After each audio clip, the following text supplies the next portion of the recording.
everybody, Raul here for Bass Musician Magazine, and today we have the great honor and pleasure of chatting with bassist Tarik Hassan, coming to you from Texas, if I'm not mistaken. Yeah, Austin, Texas. That's Austin, right. Texas. Excellent. Well, Tarik, as always, we like to learn about your journey, how you got started on music, and particularly on bass. You are one of the unique individuals that plays both electric and upright. Yeah. So my story kind of probably started a lot like a lot of upright bass players, where I started playing electric when I was in my teens, my early teens, and I started playing rock and heavy metal and that kind of thing. So from there, I continued that through high school and that kind of time period. And, I grew up in Jacksonville, Florida. So just basically playing in the bedroom kind of thing, listening to records. So, and then I got into college and I wasn't sure exactly what I wanted to do, but I knew I wanted to do music professionally. So I ended up taking some music courses, and that's actually where I found out I could actually play upright bass in college and kind of, make a degree out of it. So this is at Jacksonville Community College. They had a couple of basses in the corner, uprights, and I kind of got that and started playing in the jazz band and the orchestra almost right away. I think at the same time I'm starting to take lessons. So that was kind of, the transition was just kind of like, well, here's this thing, you can actually do it in a way that's through the academic system. And that's kind of where, so I'm around 18, 19 there.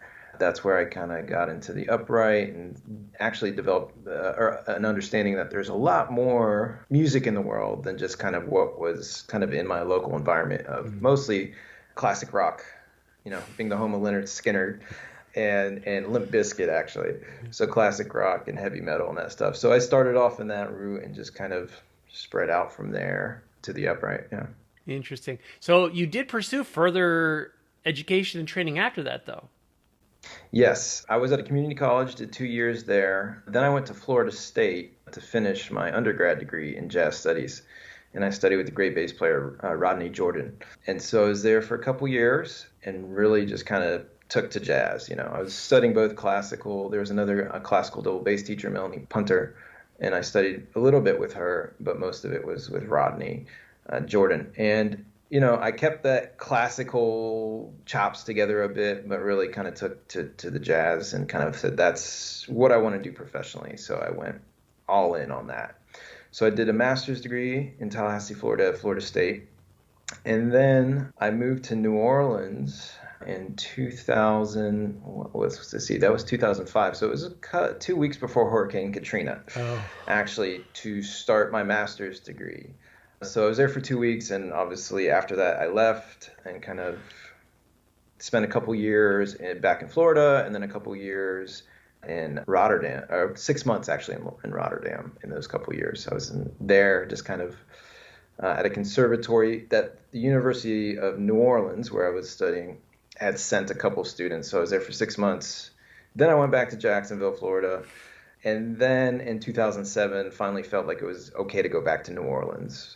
So I went back to New Orleans and did my master's degree for real this time, and stayed there from 2007 to 2013. So the master's degree was 2 years. I stayed and played and performed throughout the city in that time after. And then in 2013, I said, okay, it's time to see how far I can take the academic thing, and came to Austin to go to the University of Texas and got my doctorate in jazz studies here.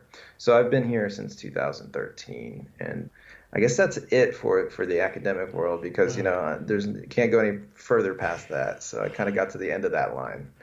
Well, it's an interesting combination of both being in the right place, because certainly New Orleans is a great place for that style of jazz. And as I've spoken with other upright players, they make a real strong distinction of like New York City kind of jazz versus New Orleans kind of jazz. But when you've got all of that deep jazz heritage to pull from, it's an amazingly musical place, and so that's a great influence there.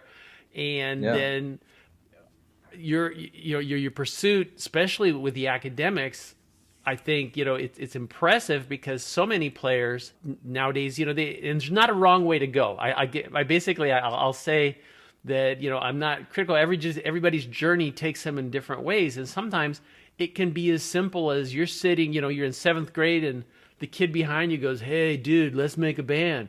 And the next thing you know, you've got a lifetime career, and everything worked out fabulously. And then there are people that do the work, do all the theory, and the crossover between jazz and classical is in itself kind of impressive. I had the opportunity to play with a pianist who had a classic teacher, and we would play jazz together. And every time he would go back to his teacher, she'd go, "You've been playing jazz again." You could tell. It was like some perverse activity that you'd been doing. How dare you stray from your classical stuff and play jazz? What's the matter with you? So there you go. Now Austin, again, huge musical city, all kinds of venues and all kinds of possibilities, ranging from, obviously the Western stuff, the things, but huge music scene in Austin. Recently, well, not so recently, just last year, you released Yalla. Mm-hmm. Tell us about that project. It's a year ago, but I don't know, this last year is just kind of like, can we get a do-over kind of thing? Yeah. But that project is, kind of something I've been kind of actually working on for a long time in a way, compositionally. Part of what I do musically is mix, definitely my love of jazz and some classical stuff, but mostly jazz and also some Arabic music, and kind of don't like to call it too much world music, but just a little bit of that, kind of influences from different parts of the world. So I wanted to make a record to really kind of reflect that, my heritage is kind of, I'm half Irish and half Palestinian. And I was born and raised in Florida. So my influences are pretty diverse. And I grew up, just being around my Arabic family in Florida, we heard a lot of Arabic music. And my mom being Irish, a lot of singing Irish songs and knowing that music, the more folk stuff on both sides. So for me, it was always like kind of chopping these things up into different genres and stuff never really made sense. It was just kind of like, I like all this stuff. It's a great influence. And it's all at the core trying to find, and this is what Yalla is about, trying to find what the commonality is. Mm-hmm. And so trying to write songs that can kind of go in between all these different genres, but still be cohesive and make sense together. So that's kind of the concept I had for the album. And Yalla just means, in Arabic, it means kind of like let's go or hurry up, kind of depending on the context of how you use it. So it's, it's just kind of evokes, all right, here, let's get this done, or let's do this, or, when you're excited, you might just yell it out. Or you'll yell it at somebody, watching a soccer game or something. But the music there is really supposed to reflect, I really have a hard time writing music that's not personal. Like I can't really kind of just say I want to write a song about, something that doesn't affect me personally or I feel passionate about. So I don't like to do anything that feels forced, or anything like that. And for me, my music is pretty autobiographical. So like one song on Yalla is called Dublin, and that's from my mom and where she's from, Dublin, Ireland. There's the title track, Yalla, and then I have a song written for my partner. She's from France, and she dances tango, so it's called Tango avec Frenchie. So, and that one is another one. So I call it a tango. It's kind of got more of a bolero rhythm to it. And then the melodic content really borrows from some of the Arabic scales and some of the maqam, as we call them. So, and those are kind of, a different system of harmony than Western harmony.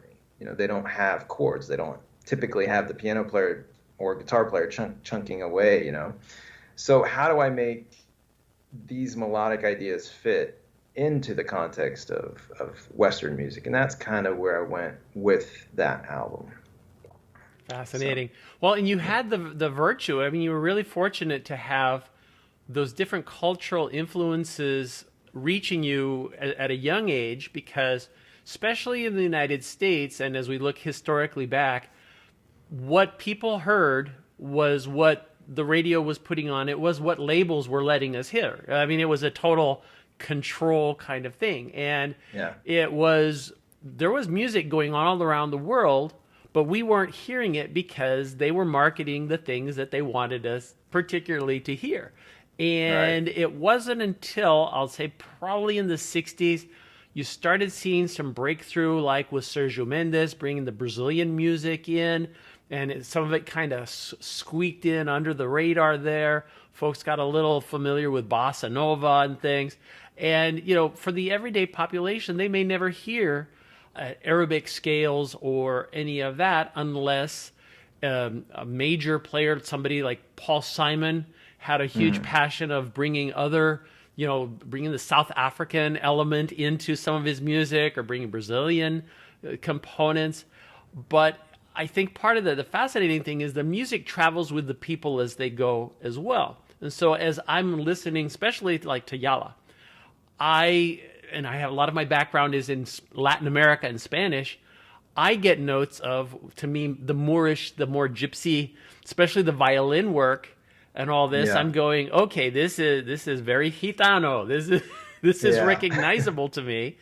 And a lot of those chordal patterns and things are also incorporated into the Spanish side of the music. Now, as we come to the New World, and that gets blended with the Afro-Antillean stuff, now you've got this whole other kind of mixture. And it wasn't, for me, it was a real eye-opener when I was living in Latin America that we started seeing CDs coming from the rest of the world. It was kind of like they could infiltrate there because the big labels didn't have such a strong grasp on the market.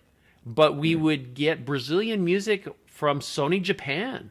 And you're kind of going, all of the letters are in Japanese, but this is Javan Caetano or something.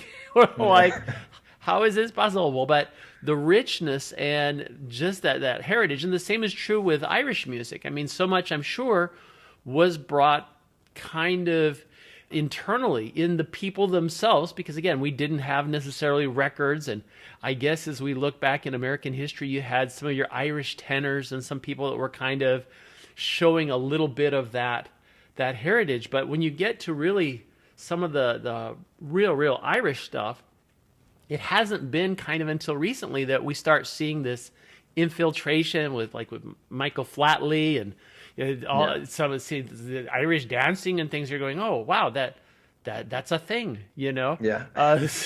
So again, it's I think so enriching to have the reach into the rest of the world in the music. And again, I suppose because I see it more as I talk to people all over the planet, there's these commonalities, but it has that thread of where the people went and what they brought with them that they were sharing. So it's just fascinating. And another component that I'll mention is that as you're describing, you're playing what you're feeling, but all of this is instrumental. Mm-hmm. And it is one thing when you have like popular music, they have lyrics. And so much of what they want to say is in the lyrics.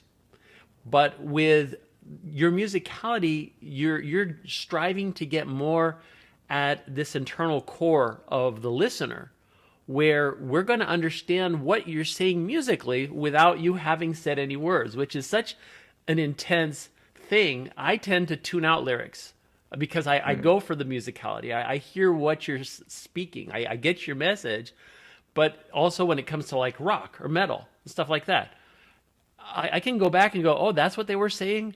I got something so totally different out of this. I don't know what the words are. I just know the feel that I get from the music. And you had, was it 7 musicians in total on this project? Yeah, sounds right. Yeah. Yeah, 7 of them, right. And I even picked up, I'd say even in the drumming, it felt, maybe I picked up a little New Orleans-y style, jazzy stuff in some of the beats as blended with the other elements that you've got going on there. Yeah, I mean, in New Orleans, my time there, I can't kind of overstate how important that was for me. For being there for 6 years, I studied the traditional jazz, not traditional jazz. I played traditional jazz, but in the school I studied with Roland Guerin, great electric player and great upright player. Mm-hmm. So We worked on more of the straight ahead jazz stuff, but he did kind of like, he's a perfect example of somebody who can play in every genre and sound great. But just being there in the city with all those musicians, I mean, New Orleans is kind of sometimes pigeonholed as like this traditional jazz kind of place, but being there, on one night I think I played a free jazz gig, a straight ahead jazz gig, and a trad jazz gig, all in the same night. So it's like, it's actually a pretty diverse place. And also in the music, you can, then you have the kind of the Cajun influence in there and all that stuff. So actually being there kind of taught me that like things don't have to be separate. You can kind of mash them all together. The stereotypical saying the gumbo, right? Yeah. Just throw it all in the pot. So that's kind of definitely was an influence for me, like kind of how to do that. And like what you said with the violin, that was a purposeful thing there, putting the violin, because it's very important in Arabic music and it's very important in Irish music. Mm-hmm. And there's the tradition in jazz as well. Stefan Grappelli or something like that, Yeah. right? So, and then with the drumming, one drummer is Michael Longoria. He's an Austin-based guy, but he's really into the Brazilian stuff. And then I actually have Fabio Agostinus, who's actually from Brazil. So those guys did a great job on the record, and definitely some of it, like I think kind of that New Orleans thing is definitely needs to kind of gel some of this stuff together in the rhythm for sure. So yeah, I'm glad you picked up on that, because that's intentional. Well, and it is, as you mentioned, also with some of these world influences, if you will, you have to have been exposed to them, I think, a lot of times as you were in your youth, to be able to pick up on some of the subtleties of it. Because again, I've tried, even just I played with a little group. I called them the We Have a Day Job band combo, but our drummer grasping the issue, the fine details of bossa was a challenge for him, because everything he kind of saw everything in just like 4/4 military march kind of thing, and we're like, no, the bossa's got a swing, it's got a cadence to it. I mean, you have to have a visual picture of some woman walking on the beach. She's not marching with a baton or a flag or something, there's a swing to it, but it was a different, very challenging concept for him to get. So when you do have Brazilian percussionists and or people that have been exposed to that, it just totally expands the scope of things. So it's a good time to talk about how you're getting your sound. And I know, again, you predominantly play upright, but you also play electric. So tell us about your gear. What are you playing on? Well, my upright, it's an old 1930s German flatback, just kind of a shop bass. I found it at a bass shop, time's escaping me with this last year, but probably 3 years ago now, at a store in Houston. And I was just ready for a new bass, and so I kind of ran around, played a bunch, and this is the one that spoke to me and grabbed me, and was the right time, right place. Felt good, and it does what I want it to do, which is sometimes speaking in the upper register a little bit more, but it has this very, very kind of big, full tone, but with hearing all the mids and all the highs too, so nothing gets lost, which is kind of like, exactly what you want, right? So everything's super even, super balanced, not too muddy, but it feels full. And it was weird because I almost passed the bass up, because sitting behind it sounds very different than sitting in front of it, as in I wasn't getting a lot of the low frequencies when I'm sitting behind it and playing it. But once I recorded it, had somebody else play it, stood in front of it, and it was like, wow, I'm getting all the fullness, but I'm not hearing it behind the bass, which is actually a really great thing, I came to find, because I can really focus on my intonation and really focus on the sound I'm getting from the left hand, and not kind of be swallowed up on a bassy stage or something like that, or getting swallowed up by the kick drum. So I can actually hear the bass better. Before this bass, I was playing on an Engelhardt plywood for years, and it served me really well. I actually just sold it, but it was a great bass. I had it almost 20 years, and that's what I was playing on before.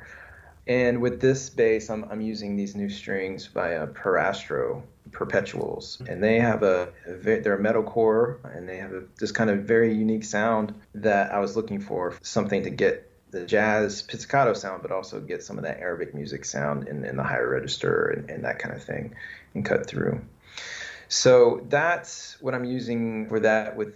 To amplify it, I use a Remic microphone. On my plywood, I had the David Gage Realist, but the microphone, I was always, the thing is, like with upright bass players, right? We get our instrument and then we try to find out how to make it come through on stage. Yeah. So there's all those other different microphones and pickups, but I found this one and it really worked really well for me. Super simple to kind of get a good sound on stage and be able to feed that to that front of house if need be. So I've been using the Remix for a few years now, and I love it. So that's actually my go-to for a small gig or a large gig. It doesn't ever give me any problems with feedback or getting the drums in there or anything like that. So I've been able to use it in pretty much every situation and crank it up even. So, well, the combination of your bass and how you're picking up, and again, miking basses is an ongoing topic of big dispute where you have people going, you have to have two external mics at a 45-degree angle 3 feet away, or you have to have a combination of an onboard mic or something external or all. But however, whatever you did, it really did come across very cleanly on this recording. And it was one of the things I noticed that, there is a crispness to the notes that a lot of times I think, and I blame engineers a lot of times for this, when you'll hear a really good player, but then their sound is and you're like, I wanna hear that more, but it's stifled in the mix of things. And as you mentioned, if you're playing with other musicians, especially if you're recording, drum bleed into mics and all of this other stuff. I mean, it's a science. And a lot of people have been describing, if you want to get a better sound, it even includes the design of the whole room where you're recording, or else you're going to get stuff that you don't necessarily want. So this combination is really working nicely for you. And on the electric side, if I understand correctly, you have Brady McElroy building you an instrument, a good Texas luthier. Yeah. So just to kind of back up, just to make sure that it's clear though, for the remic, I didn't use that in the studio. Oh, actually. okay. So I did have a great engineer over at Orb Studios in Austin kind of put the two big mics in front of the bass, and that's how it worked. But for live situations, the remic is my go-to. So, gotcha. But yeah, back to the exciting McElroy. news of the McElroy. Yeah, I'm super, super excited for that. He's making a fretless 5-string Pro Player for me. Nice. So with electric, as I double, I play more upright than electric, and part of that is because of the fretless quality and certain things. Like with the Arabic music, to play it properly on electric is not possible because of the quarter tone system they use. So, I definitely love a fretted electric bass, and that's what I started on, and so it's always been near to me. But my voice has always kind of been more on the upright as of the last few years. But kind of now, I'm kind of hearing something kind of new for some new projects and stuff like that. So I decided, well, let me look at some fretless basses, and Brady is well known in the area and makes amazing basses. So I called him up, talked to him, and see what we could get going. And this is what we decided on. So we're doing a 5-string fretless, and it's going to be strung. I'm going to string it up E, A, B, C, which is a similar tuning to the Arabic instrument. It's the Arabic oud, which is like the lute, So that's fretless as well. So having kind of a matched tuning system there, I can kind of blend into some of that music a little bit better. So that's the reason I decided to kind of go in this path of having an instrument built. If you're familiar with his basses, he makes beautiful instruments, and has been super easy to work with, and he keeps me updated, and he's sending me pictures, and it's kind of like waiting for Christmas to come around for it to be finished. Should be finished here in a couple weeks, so I'll be using it on some gigs coming up in May, hopefully. So nice. Now, with luthiers, there's so many of the factors, and especially Brady, I agree, beautiful instruments. A lot of what they do hinges on the woods that they choose, how they're putting it again. With fretless, you have to have a whole different set of expectations if you want to get like the growl that you would want on a fretless instrument. That with fretted, you're like, no, that's totally what I don't want. I don't want it to put a fret wrap on it and kill any of the harmonic extras there. But like with the electronics, do you know what he's going to put on your instrument? Yeah, we had talked about that, and the Ulate, I think is how you say it. He has them custom made for him. Okay. And what we talked about, the way he described it is, it has the sound of a much older instrument and much older pickups to kind of give it that kind of a little bit more classic sound, Okay. that fullness to it. So he's going to put that with his own preamp that he has, the McElroy Pre. So he's going to put that in there. Yeah, and the wings, they are made of walnut and ebony fingerboard. And I think the alder tone block and a maple neck. So I'm very excited about what that's going to sound like. It must be incredibly hard to wait, I tell you. Yeah. Well, yeah, it's kind of an interesting thing, right? Because if you're buying an instrument, you go try them out and say, yeah, I'll take this one, Yeah. especially the upright. It's like, yeah, that one's from 1930. So that's going to sound like, when you get home, it's going to have that sound. But it's an interesting thing. This will be actually the second instrument I had made. I had an oud made, the Arabic lute, for me from a maker in Ramallah, Palestine. And that was kind of a similar thing. I kind of told him what I wanted, and then you get the instrument, and it maybe sounds the same, maybe sounds a little bit different, but that's part of like the experience, right? So it's not going to be because you don't know how wood reacts and everything. And that's a beautiful thing. And then I really do feel that how you play on an instrument affects the tone.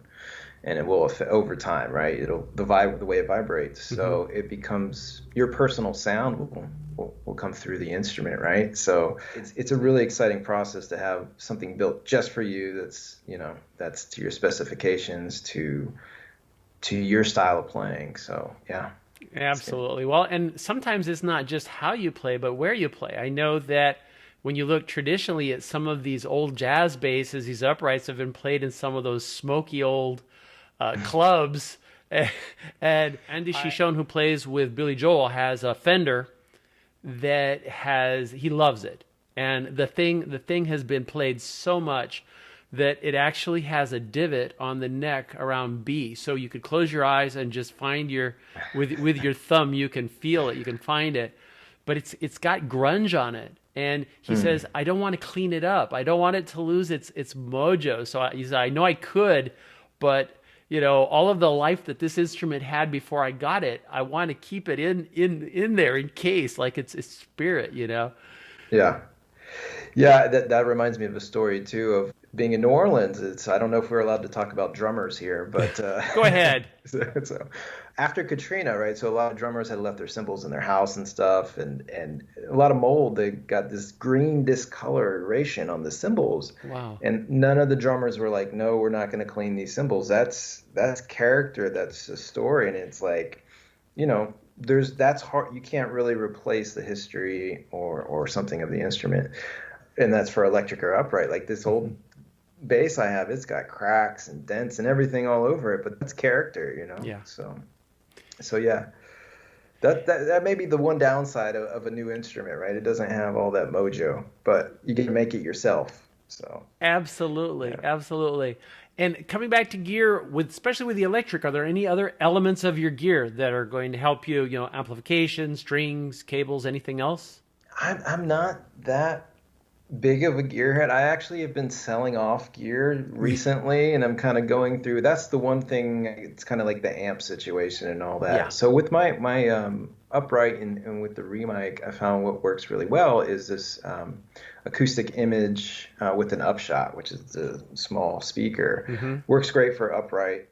I'm kind of lazy too as far as the really upright speakers and stuff like that. If there's a house amp, I feel like that's kind of what I'll use and make it work for me. Maybe with some EQ or something like that, you can kind of get it. But for electric, I kind of feel like it's got to be in the instrument first, and then I'm kind of less picky about the speaker system and everything. And you just go into if it's a recording session, usually direct Sure. something like that. But I don't have anything kind of particular I'm using right now. Right now, I'm kind of be looking with the new bass. I'll probably be the next thing is getting a new amp and getting the perfect setup for that. There you So, go.